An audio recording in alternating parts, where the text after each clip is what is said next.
দিতেছেন ইয়া আইয়ুহাল্লাযীনা আমানু ও ঈমানদারগণ কুলু তোমরা খাও আল্লাহ বলতেছেন খাও খাও কি খাবো মিন সামান্য তাইয়্যিবাতি মা রাযাকনাকুম আমি আল্লাহ তোমাদেরকে যে রিজিকের ব্যবস্থা করেছি ওই রিজিকের মাধ্যম থেকে যেটা পবিত্র এই পবিত্র খাদ্য তোমরা ভক্ষণ করো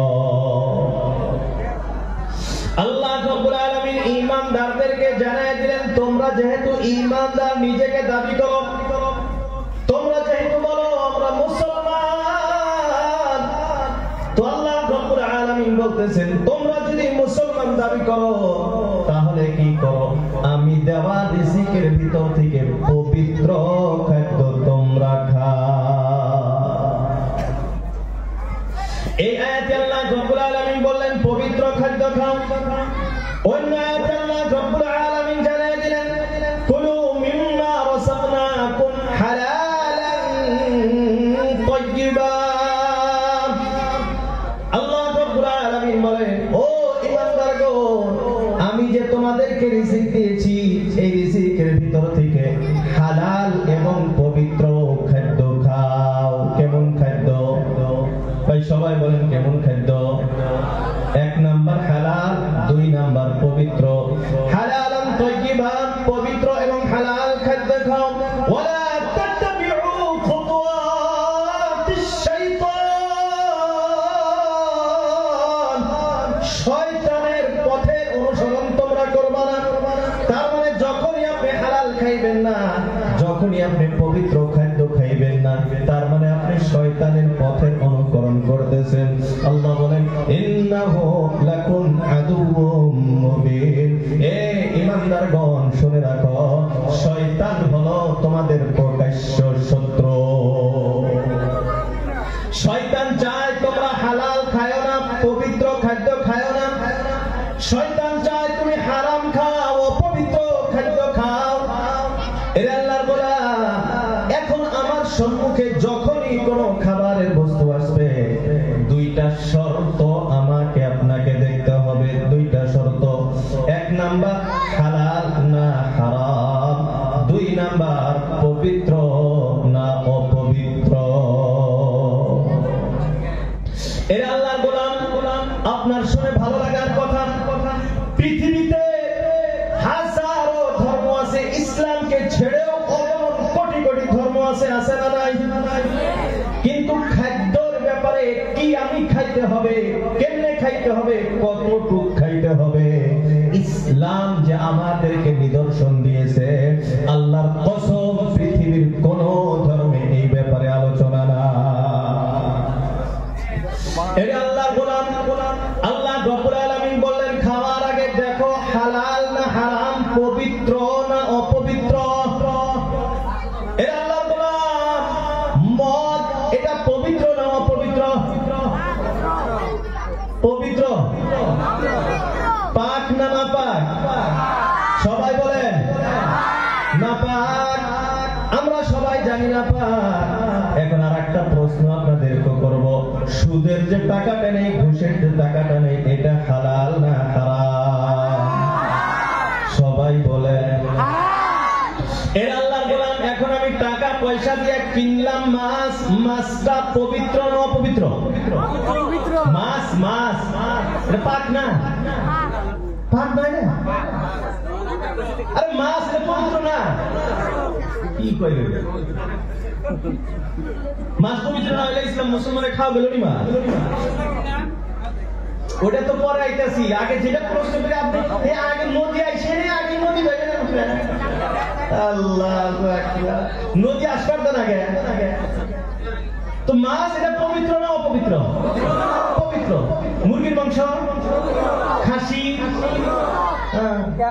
কিন্তু এটা আমি কিনলাম সুদের টাকা তাহলে এখন আমি যে কোনো বস্তু আমাকে খাইতে হবে, শর্ত দেখতে হবে কয়টা? কয়টা শর্ত? দুইটা। এক নাম্বার পবিত্র না অপবিত্র। তাহলে আমি মাছ খাইতেছি, দেখা গেল পবিত্র আছে, এক নাম্বার শর্ত আমি পাইছি। কিন্তু দুই নাম্বার আর একটা শর্ত আছে, হালাল না হারাম। বোঝা গেল এই জায়গাতে হালাল নাই, তাহলে এটা খাওয়া যাবে? মদ প্রথমেই ধরা, এটা পবিত্র না অপবিত্র? আরো কথা বুঝে আসতেছে আমাদের? যে কোনো বস্তু আপনি খান, সেটাকে আপনি দেখতে হবে পবিত্র না অপবিত্র এবং হালাল না হারাম। তো পবিত্র না অপবিত্র এটা দেখতে হবে বস্তুটার দিকে, যে আমি যে বস্তুটা খাইতেছি বস্তুটা পবিত্র না অপবিত্র। আর যে টাকা দিয়ে কিনতেছি এটা হালাল না হারাম। দুইটাই ঠিক আছে তো আপনি খাইতে পারবেন, ঠিক নাই তো ওইটা খাওয়া যাবে না। ওইটা খাইতেছেন তার মানে আপনি শয়তানের রাস্তায় চলতেছেন, আর শয়তানের রাস্তা চললে তো জান্নাত যাওয়া যাবে নাকি? কথা কয় না পাগলি? শয়তানের রাস্তা চললে জান্নাত পাওয়া যায়? আল্লাহ ওয়ালাদের রাস্তায় যদি আমি চলি তো জান্নাত, আর শয়তানের রাস্তা চললে জাহান্নাম। তো আল্লাহ রাব্বুল আলামিন জানায় দিলেন, ইয়া আইয়ুহাল্লাযীনা আমানু, ও ঈমানদার বান্দা বান্দি সকল, কুলু তোমরা খাও, মিন তাইয়্যিবাতি মা রাযাকনাকুম, আমি আল্লাহ তোমাদেরকে যে রিজিকের ব্যবস্থা করেছি সেইখান থেকে পবিত্র খাদ্য খাও। অন্য আয়াতে আল্লাহ জানায় দিলেন হালাল এবং পবিত্র খাদ্য খাও। এর আল্লাহর গোলাম কতটুকু খাইব? খাওয়ার ইসলামে কি কোন সিস্টেম আছে? না পাইলাম আর খাইলাম, গলা পর্যন্ত খাইব?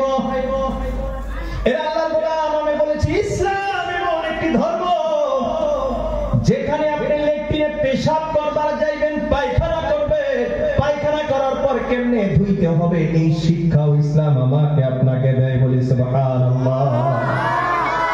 আল্লাহর গোলাম আল্লাহ রাব্বুল আলামিন শব্দ এলেন মিন তাইয়্যিবাতি, মিন, এই মিন হলো তাবঈদিয়া, তার মানে হলো কম। আল্লাহ রাব্বুল আলামিন বলতেছেন, ইয়া আইয়ুহাল্লাযীনা আমানু, ও ঈমানদার বান্দা বান্দি সকল, কুলু তোমরা খাও, খাইতে কোনো নিষেধ নাই, কিন্তু মিন শব্দ আল্লাহ এনে দিলেন, অর্থ হলো সামান্য খাও, অল্প খাও। এখন আপনারাই বলেন আমরা বেশি খাই না অল্প খাই? এর আল্লাহর গোলাম এত খাই, খাইতে খাইতে পেটে আর জায়গা থাকে না, তারপরেও আরো কিছু ঢুকাবার চেষ্টা করি কি করি না? খারাপ লাগতেছে আপনাদের? এর আল্লাহর গোলাম এখন কতটুকু খাইতে হবে? আল্লাহর রাসূল আল্লাহর হাবিব সাল্লাল্লাহু আলাইহি ওয়াসাল্লাম এর নিদর্শন আমারে আপনারে দিয়ে দিলেন। আল্লাহর রাসূল আল্লাহর হাবিব সাল্লাল্লাহু আলাইহি ওয়াসাল্লাম বলেন, মা মালাআ আদমিয়ুন বিআআন শাররাম মিন বাতান। আল্লাহর রাসূল আল্লাহর হাবিব সাল্লাল্লাহু আলাইহি ওয়াসাল্লাম বলেন, পৃথিবীতে মানুষ যত বর্তন পরিপূর্ণ করে, পাল্লাহারি বর্তন আছে না নাই, যত বর্তন পরিপূর্ণ করে, বোঝাই করে, তার ভিতরে সবচেয়ে নিকৃষ্ট, সবচেয়ে খারাপ বর্তন হলো মানুষের পেট। আমি আপনি যত কিছু বোঝাই করি, আমি আপনি যত বর্তন পরিপূর্ণ করি, তার ভিতরে আমি যে পরিপূর্ণ করি সবচেয়ে খারাপ বর্তন, এই খারাপ বর্তনের নাম হলো আমার আপনার পেট। এর চেয়ে খারাপ বর্তন আর পৃথিবীতে নাই। এর আল্লাহর গোলাম এখন আপনারাই বলে, আপনার কাছে কয়েকটা বর্তন আছে, আপনি পরিপূর্ণ করতেছেন, তার ভিতরে যদি একটা খারাপ লেতেরা বর্তন থাকে, ওই জায়গা থেকে আপনি কিছু রাখবেন? ভাই রাখবেন? হ্যাঁ, কোন সময় রাখবো? এখন রাখার জায়গায় নাই, প্রয়োজন মোতাবেক তার ভিতরে অল্প সামান্য রাখবো। বলেন ঠিক কিনা? তো আল্লাহ রাসূল আল্লাহর হাবিব সাল্লাল্লাহু আলাইহি ওয়াসাল্লাম জানায় দিলেন, আমি আপনি পৃথিবীতে যত বর্তন পরিপূর্ণ করি, তার ভিতরে সবচেয়ে খারাপ বর্তন এটা হলো পেট। এর আল্লাহর গোলাম এটা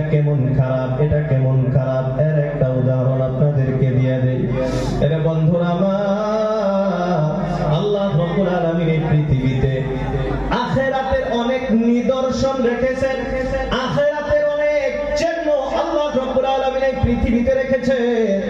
জাহান্নামের নিদর্শন হিসাবে আল্লাহ রাব্বুল আলামিন এই পেটটাকে বানিয়ে রাখছেন। বলি নাউযু বিল্লাহ।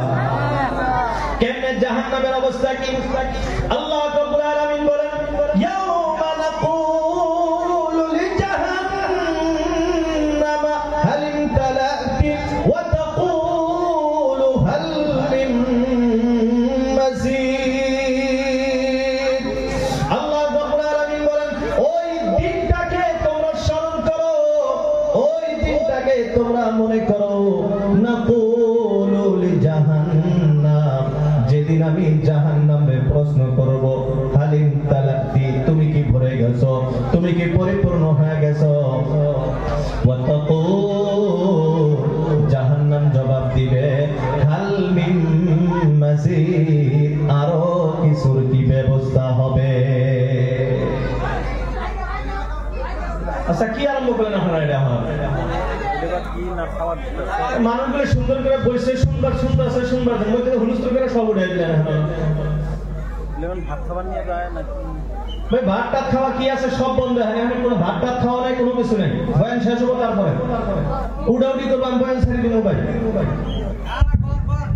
তো অনুরোধ জানাইলাম, এখন খাওয়া দাওয়া হবে না, টোটালি বন্ধ করে দিও। এতিয়া ওয়াজ যে মুখ্য অতিথির আমি ভাষণ শুনিম বুলি ভাবিছিল, সকলেই শোনা রাখবো, সকলেরই শোনার দরকার আছে। ইট ইজ ফর অল, কারণ সকলেরই দরকার হাদিস জানা। যে কথাগুলো কইতাছে মোস্ট ইম্পর্টেন্ট কথা, এলে খুব দরকারি কথা। খাওয়া দাওয়া এখন হবে না, কমিটিক মই অনুরোধ জানাইছো। I request committee, please stop this food distribution now. গতিকে আপনারা আগে আসেন, ইনশাল্লাহ হাদিস শুনেন, নেকি কামাই করেন। এই 2 ঘন্টা না খেলে কিছুই হবো না। 2 ঘন্টা পরে খেলেও হবো ইনশাল্লাহ, সবাইকে দেওয়া হবো 2 ঘন্টা পরে ইনশাল্লাহ। একেবারে একবারে আসেন, দয়া করে ভাইয়েরা, বন্ধুরা, আমাদের যুবকেরা, মুরব্বীরা আগে আসেন। জায়গা হইতেছে না, পাশা দিলে জায়গা হইতেছে না। আর বারিন্দাত আরো চেয়ার আছে, বসবার দেন। এই বারিন্দার সিঁড়ি দিয়েও বসা যাবো, অল্প ই নিয়ে ফ্যান নিয়ে সিঁড়ি দিয়ে বসা যাবো। আরো সকলে আগে আসেন, আগে আসেন। এই চান্স অনলি ফর টুডে, আজকের জন্য। এই নাকি আর কালকে পাবেন না, এই সুযোগ আর পাবেন না। এত টাকা দিয়ে ব্যয় করে এই প্রোগ্রাম করা হয়েছে, এত টাকা ব্যয় তৈরি করা হয়েছে আপনাদের জন্য, আমাদের জন্য, জানার জন্য। ইনশাল্লাহ সবাই এসে ভিতরে বসেন। Please come and in this pandal, please sit down this pandal immediate। আপনারা যারা বাইরে আছেন ইনশাল্লাহ বসে যান। আল্লাহু আকবার কাবীরা আলহামদুলিল্লাহ হামদান কাসীরা ওয়া সুবহানাল্লাহি বুকরাতান ওয়া আসীলা।